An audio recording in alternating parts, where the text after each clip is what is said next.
कृष्ण नाम का आसरा, कृष्ण नाम का ध्यान। 27वां अध्याय अब लिखने लगा महान। राधे राधे दोस्तों, स्वागत है आपका हमारे YouTube चैनल में। आज की इस वीडियो में हम कार्तिक मास की कथा अध्याय 27 का पाठ करेंगे। तो आइए पाठ शुरू करते हैं। पार्षदों ने कहा, एक दिन की बात है, विष्णुदास ने नित्य क्रम करने के पश्चात भोजन तैयार किया, किंतु कोई छिपकर उसे चुरा ले गया। विष्णुदास ने देखा भोजन नहीं है, परंतु उन्होंने दोबारा भोजन नहीं बनाया, क्योंकि ऐसा करने पर सायंकाल की पूजा के लिए उन्हें अवकाश नहीं मिलता। अतः प्रतिदिन के नियम का भंग हो जाने का भय था। दूसरे दिन पुनः उसी समय पर भोजन बनाकर वे जो ही भगवान विष्णु को भोग अर्पण करने के लिए गए, त्यों ही किसी ने आकर फिर सारा भोजन हड़प लिया। इस प्रकार 7 दिनों तक लगातार कोई उनका भोजन चुरा कर ले जाता। इससे विष्णुदास को बड़ा विस्मय हुआ। वे मन ही मन इस प्रकार विचार करने लगे, अहो, कौन प्रतिदिन आकर मेरी रसोई चुरा ले जाता है। यदि दोबारा रसोई बनाकर भोजन करता हूँ तो सायंकाल की पूजा छूट जाती है।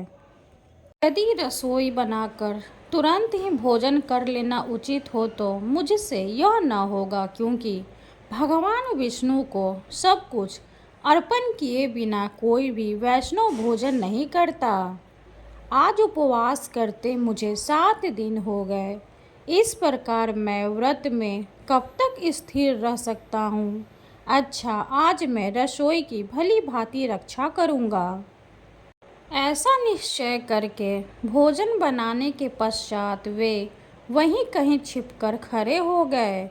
इतने में ही उन्हें एक चांडाल दिखाई दिया, जो रसोई का अन्न हर कर जाने के लिए तैयार खड़ा था। भूख के मारे उसका सारा शरीर दुर्बल हो गया था। मुख पर दीनता छा रही थी। शरीर में हाड़ और चाम के सिवा कुछ शेष नहीं बचा था। उसे देखकर श्रेष्ठ ब्राह्मण विष्णुदास का हृदय करुणा से भर आया। उन्होंने भोजन चुराने वाले चांडाल की ओर देखकर कहा, भैया जरा ठहरो ठहरो, क्योंकि रूखा सूखा खाते हो, यह घी तो ले लो। इस प्रकार कहते हुए विप्रवर विष्णुदास को आते देख वज चंडाल भय के मारे बड़े वेग से भागा और कुछ ही दूरी पर मूर्छित होकर गिर पड़ा।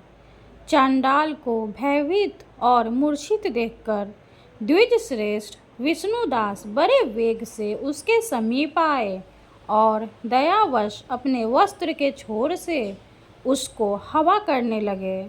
तदंतर जब वह उठकर खड़ा हुआ, तब विष्णुदास ने देखा वहाँ चांडाल नहीं है, बल्कि साक्षात नारायण ही शंख चक्र और गदा धारण किए सामने उपस्थित है। अपने प्रभु को प्रत्यक्ष देखकर विष्णुदास सात्विक भावों के वशीभूत हो गए। वे स्तुति और नमस्कार करने में भी समर्थ न हो सके। तब भगवान ने सात्विक व्रत का पालन करने वाले अपने भक्त विष्णुदास को छाती से लगा लिया और उन्हें अपने जैसा रूप देकर बैकुंठ धाम को चले गए। उस समय यज्ञ में दीक्षित हुए राजा चोल ने देखा, विष्णुदास एक श्रेष्ठ विमान पर बैठकर भगवान विष्णु के समीप जा रहे हैं। विष्णुदास को बैकुंठ धाम में जाते देख राजा ने शीघ्र ही अपने गुरु महर्षि मुद्रगल को बुलाया और इस प्रकार कहना आरंभ किया, जिसके साथ स्पर्धा करके मैंने इस यज्ञ दान आदि क्रम का अनुष्ठान किया है, वह ब्राह्मण आज भगवान विष्णु का रूप धारण करके मुझसे पहले ही बैकुंठ धाम को जा रहा है। मैंने इस वैष्णव धाम में भली भांति दीक्षित होकर अग्नि में हवन किया और दान आदि के द्वारा ब्राह्मणों का मनोरथ पूर्ण किया। तथापि अभी तक भगवान विष्णु मुझ पर प्रसन्न नहीं हुए और इस विष्णुदास को केवल भक्ति के ही कारण श्री हरि ने प्रत्यक्ष दर्शन दिया है। अतः जान पड़ता है कि भगवान विष्णु केवल दान और यज्ञों से प्रसन्न नहीं होते, उन प्रभु का दर्शन कराने में भक्ति ही प्रदान करता है। दोनों पार्षदों ने कहा। इस प्रकार कहकर राजा ने अपने भांजे को राज सिंहासन पर अभिषिक्त कर दिया। वे बचपन से ही यज्ञ की दीक्षा लेकर उसी में संलग्न रहते थे, इसलिए उन्हें कोई पुत्र नहीं हुआ था। यही कारण है कि उस देश में अब तक भांजे ही राज्य के उत्तराधिकारी होते हैं। भांजे को राज्य देकर राजा यज्ञशाला में गए और यज्ञ कुंड के सामने खड़े होकर भगवान विष्णु को संबोधित करते हुए 3 बार उच्च स्वर से बोले, भगवान विष्णु, आप मुझे मन, वाणी, शरीर और क्रिया द्वारा होने वाली अविचल भक्ति प्रदान कीजिए। इस प्रकार कहकर वे सबके देखते देखते अग्नि कुंड में कूद पड़े। बस उसी क्षण भक्त वत्सल भगवान विष्णु अग्नि कुंड में प्रकट हो गए। उन्होंने राजा को छाती से लगाकर एक श्रेष्ठ विमान में बैठाया और उन्हें अपने साथ लेकर वैकुंठ धाम को प्रस्थान किया।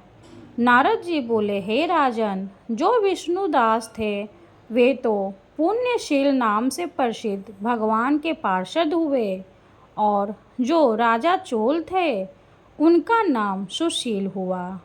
इन दोनों को अपने ही समान रूप देकर भगवान लक्ष्मीपति ने अपना द्वारपाल बना दिया।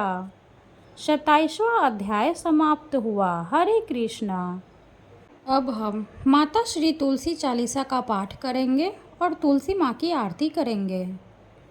जय जय तुलसी भगवती सत्यवती सुखदानी, नमो नमो हरि प्रेयसी श्री वृंदा गुण खानी। श्री हरि शीश बिरजनी देहु अमर वर अम्ब, जनहित है वृंदावनी अब न करहु विलम्ब। धन्य धन्य श्री तुलसी माता, महिमा अगम शत श्रुति गाता। हरि के प्राण हो से तुम प्यारे, हरि ही हेतु किन्हु तप भारी। जब प्रसन्न है दर्शन दीन्हो, तब कर जोरी विनय उस कीन्हो। है भगवंत कंते मम हो, दीन जानी जनी छाड्हु छोहु। सुनि लक्ष्मी तुलसी की बानी, दियो शाप कधे पर आनी। उस अयोग्य वर मांगन हारी, हो विटप तुम जर तनुधारी।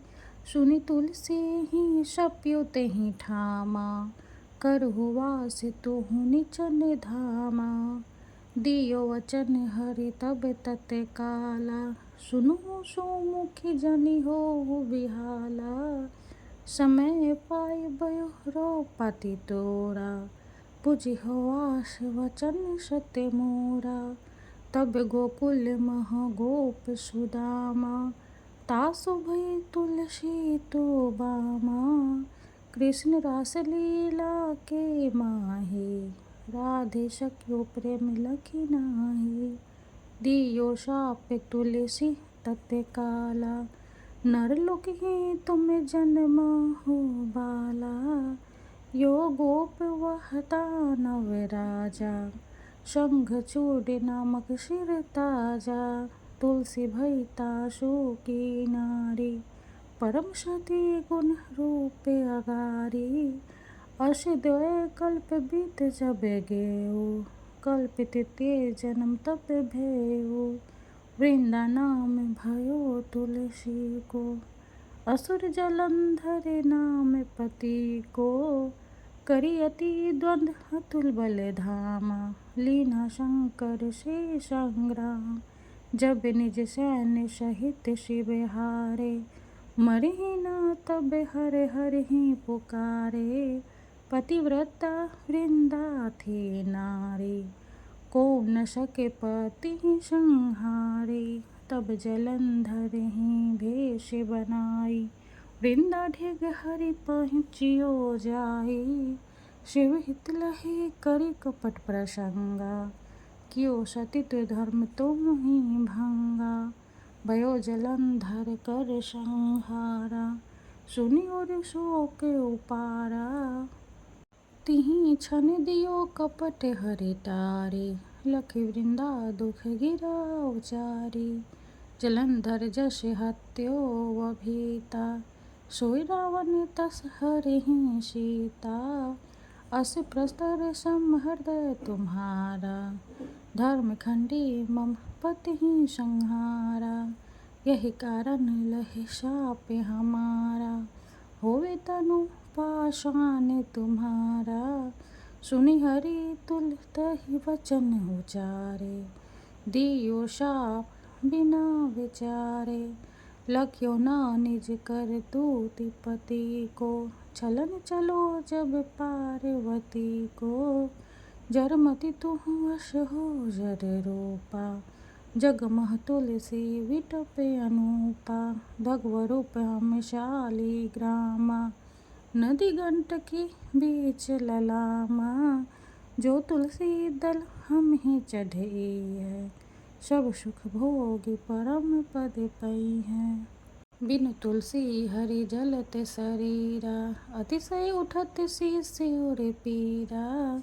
जो तुलसी दल हरि सिर धारत, सो सहस्त्र घट अमृत डारत। तुलसी हरि मन रजनी हारी, रोग दोष दुख भजनी हारी। प्रेम सहित हरि भजन निरंतर, तुलसी राधा में नाही अंतर। व्यंजन हो 56 प्रकारा, बिनु तुलसी दल न हरिहि प्यारा। सकल तीर्थ तुलसी तरु छाही, लहत मुक्ति जन संशय नाही। कवि सुंदर एक हरि गुण गावत, तुलसी निकट सहस गुण पावत। बसत निकट दुर्वासा धामा, जो प्रयासित पूर्व ललामा। पाठ करी जो नित्य नर नारी, होहि सुख बासहि त्रिपुरारी। तुलसी चालीसा पढ़ी तुलसी तरु ग्रह धारी। दीप दान करी पुत्र फल पावी बंधियो नारी। सकल दुख दरिद्र हरि हारहि परम प्रसन्न, आसिय धन जन लरहि ग्रह बसहि पूर्णा अन्न। लाही अभिमत फल जगत म लाही पूर्ण सब काम। जे दल अर्पहि तुलसी तह सहस बसहि हरि राम। तुलसी महिमा नाम लख, तुलसी सुत सुख राम। मानस 40 रचियो जग, माँ तुलसीदास। तुलसी महारानी नमो नमो, हरि की पट रानी नमो नमो। धन तुलसी पूरन तप कीनो, शालिग्राम बनी पट रानी। जाके पत्र मंजरी कोमल, श्रीपति कमल चरण लपेटानी। तुलसी महारानी नमो नमो, हरि की पट रानी नमो नमो। धूप दीप नवग्य आरती, पुष्पन की वर्षा बरसानी। 56 भोग 36 व्यंजन, बिन तुलसी हरि एक न मानी। तुलसी महारानी नमो नमो, हरि की पट रानी नमो नमो। सभी सखी मैया तेरो यश गावे, भक्ति दान दिज महारानी। नमो नमो तुलसी महारानी, तुलसी महारानी नमो नमो। तुलसी महारानी नमो नमो, हरि की पट रानी नमो नमो। माता रानी तुलसी की जय हो। वीडियो अगर अच्छी लगे तो लाइक कर दे, चैनल को सब्सक्राइब कर दे। धन्यवाद।